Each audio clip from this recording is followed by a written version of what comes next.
viewers, and welcome to a new edition of Africa Today. In today's edition, we are going to shed light about the meeting between President Abdel Fattah al-Sisi and his Kenyan counterpart Uhuru Kenyatta, as well as the position that Egypt assumed of the Peace and Security Council of the African Union. And we'll start. President Abdel Fattah al-Sisi received his Kenyan counterpart Uhuru Kenyatta in Cairo on Sunday in the attendance of the Foreign Minister Sameh Shoukry. Presidential spokesman Bassem Radi said the president hailed the deep historic ties that bind the two nations and their growing cooperation and unified visions.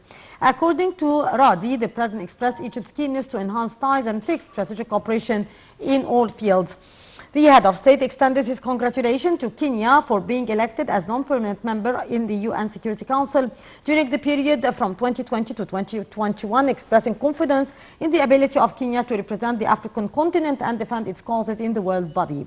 President Sisi expressed Egypt's keenness to transfer its developmental experience to Kenya in the joint national projects field, especially infrastructure, housing, utilities and roads, through specialized Egyptian companies.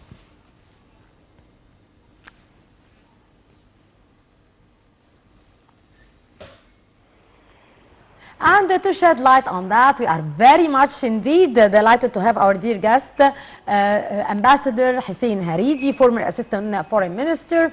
Ambassador Haridi, always a pleasure to have you with us, sir. Good afternoon to you. The pleasure is mine. Thank you very much, madam. Ambassador Haridi, how do you see the ties between Egypt and Kenya in light of this very important meeting between His Excellency President Abdel Fattah al-Sisi and his Kenyan counterpart Uhuru Kenyatta in Cairo? I guess the relations between Egypt and Kenya dates back to the years of the national liberation movement across Africa in the 50s and 60s. And I remember the relations, the very good relations between the late leader of Kenya, Jomo Kenyatta, and late President Gamal Abdel Nasser. And in fact, President Kenyatta yesterday paid a visit, an official visit to Cairo, and met with President Sisi. I believe that our relations with Kenya are very important from a strategic point of view. And as the Kenyan president pointed out yesterday, he said that Kenya, his country, cooperates with Egypt in East Africa and in the Horn of Africa. And of course, the president, the Egyptian president, President Sisi, on his part, expressed his view that Egypt would like to strengthen bilateral relations in the field of cooperation in fighting terrorism and other threats to African security, particularly in that sensitive part of the African continent. Indeed. And of course, the two presidents discussed the bilateral relations, and which is most important in the context of the negotiations with Ethiopia and Sudan, they discussed the Egyptian position vis-à-vis the Renaissance Dam in Ethiopia. And the president made clear that Egypt would defend its rights in the Nile waters, while expressing the hope that negotiations under the chairmanship of South Africa, of the African Union, would hopefully lead to an agreement that will be binding from a legal point of view. Yes. Ambassador Haridi, His Excellency President Sisi, expressed Egypt's keenness to transfer its developmental experience to Kenya in the joint projects like utilities, housing, roads, the infrastructure. How do you see the cooperation between the two states in these fields in particular, which is of a great concern to His Excellency President Sisi and the Egyptian administration?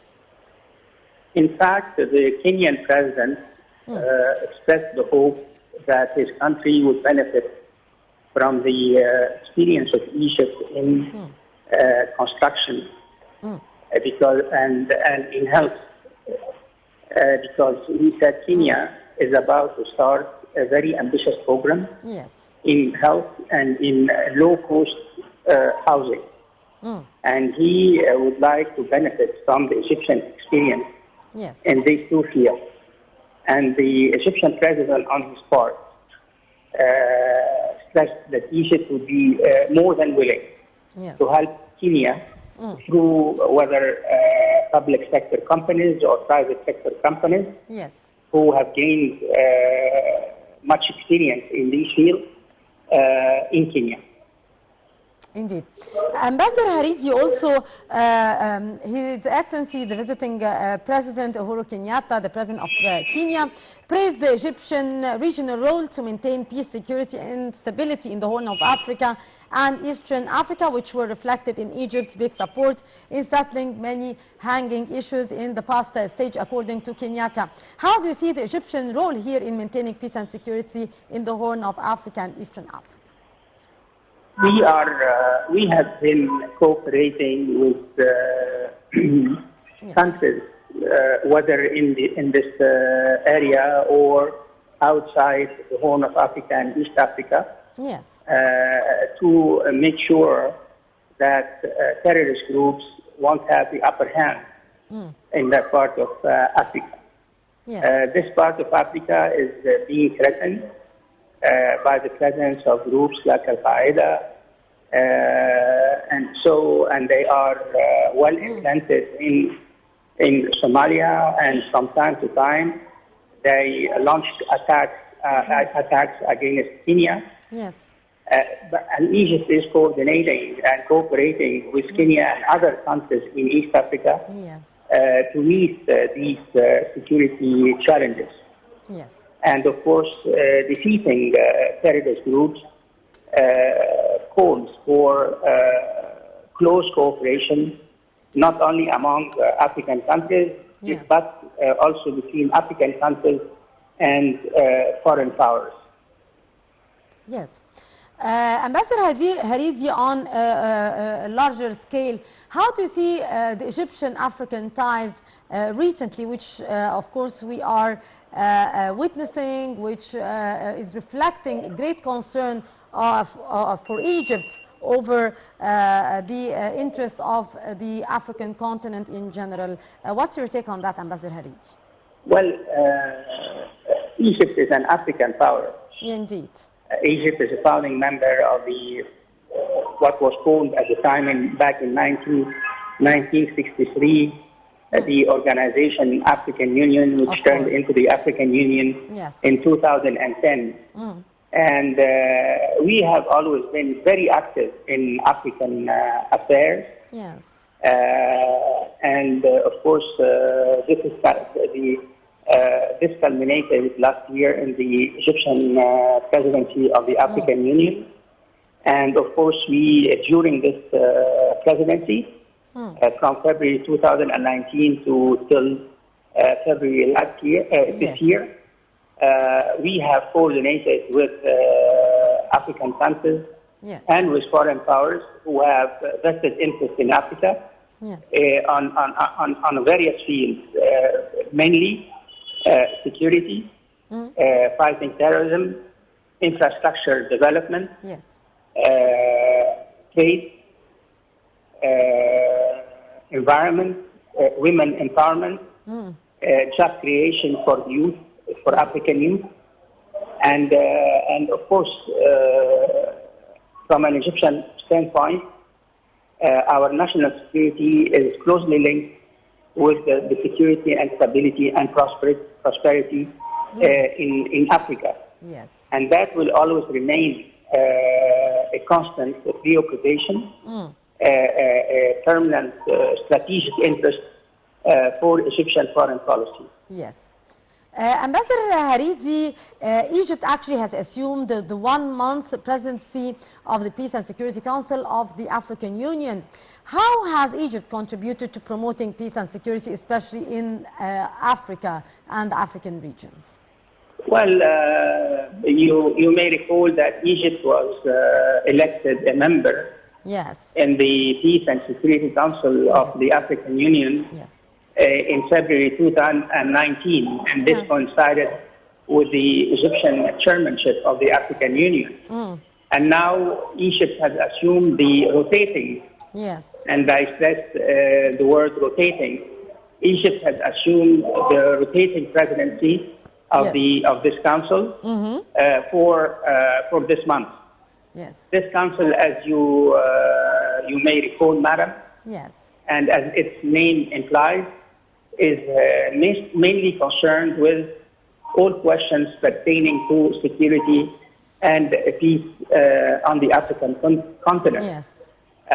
Of course, and during the Egyptian presidency, the Egyptian delegation would work hand in hand in closer cooperation with other members on the Peace and Security Council in order to really elaborate on the resolutions needed, decisions needed to meet the various challenges that are related, pertinent to peace and security on the continent, and for example, fighting terrorist groups, fighting illegal immigration, fighting organized crime, and the interrelationship between the three, and post-resolution stabilization programs. So, of course, this Egyptian presidency of the Council is a joint endeavor with other African countries, members on the Council, to deal with many questions that has been dealt with by the Council. Indeed. Ambassador Hussein Haridi, former Assistant Foreign Minister, always a pleasure to have you with us, sir. Thank you very much and have a great day.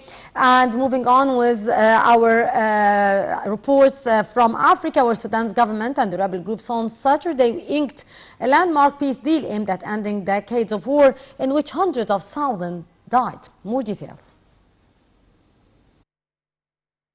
Sudan's power-sharing government and several rebel groups signed a peace agreement aimed at resolving decades of regional conflicts, which left millions displaced and hundreds of thousands dead. Three major groups signed a preliminary deal in August, two factions from the western region of Darfur and one from the southern region, after months of peace talks hosted by neighboring South Sudan. Another powerful rebel group, the Sudan People's Liberation Movement North, led by Abdelaziz El-Hilo, which had not participated in initial peace negotiations, agreed last month to hold new talks hosted by South Sudan. Leaders from Kenya, Ethiopia, Chad, Egypt, as well as the Foreign Minister of Saudi Arabia attended the event. Sudan has been racked by simmering conflicts for decades after the oil-rich South ceded in 2011 and economic crisis fueled protesters to lead to the overthrow of veteran President Omar al-Bashir in 2019. Sudan's new civilian and military leaders, who have shared power since then, say ending conflicts is a top priority to help bring democracy and peace to a country in crisis. The deal sets out terms to integrate rebels into the security forces, be politically represented, and have economic and land rights. A new fund will pay $750 million a year for 10 years to the impoverished South and Western region, and the chance of return for displaced people is also guaranteed. The United States and Morocco signed an accord that aims to strengthen the military cooperation and the North African Kingdom's military readiness over the next decade. More details. U.S. Secretary of Defense Mark Esper signed a military cooperation deal Friday with Morocco, his final stop on a North Africa tour aimed at beefing up the fight against militants in war-torn Libya and the Sahel. Washington sees the kingdom as a key ally in a region destabilized by years of conflict in Libya and turmoil in the Sahel region. Esper signed a 10-year military cooperation deal with Rabat 2 days after signing a similar deal in Tunisia. Moroccan Foreign Minister Nasser Bourta hailed the deal as reaffirming clearly that our alliance is strong and here to stay, citing major challenges including terrorism, violent extremism, and all kinds of separatism. During his visit, Esper also met Army Chief Lorak and the Minister in charge of Defense Administration, Lodi. The goal of his visit was to reinforce cooperation between the United States and Morocco, which already hosts the largest annual U.S. joint military exercise in Africa, African Line, although this was cancelled this year due to the novel coronavirus. The U.S. is Morocco's top arms supplier, selling it combat aircraft, ships, tanks, and armored vehicles. Esper also signed a 10-year military cooperation deal with Tunis, hailing their collaboration over the conflict in Libya. Tunisia has reported its highest daily new coronavirus cases since the outbreak in the country on the 2nd of March, confirming 1,087 new COVID-19 infections and 11 new deaths. Tunisia's health ministry recorded 1,308 new confirmed coronavirus cases on Sunday, a record since the start of the pandemic, prompting the government to impose a night curfew in 2 governorates. The total number of cases has jumped to around 20,000 compared with roughly 1,000 cases before the country's borders were opened on June 27th. The health ministry said that the total number of deaths has reached 271. The authorities imposed a night curfew in Sousse and Monastir, 2 coastal governorates, to curb the increase in infections amid fears that hospitals will be unable to cope with a high number of patients because of the shortage of intensive care beds.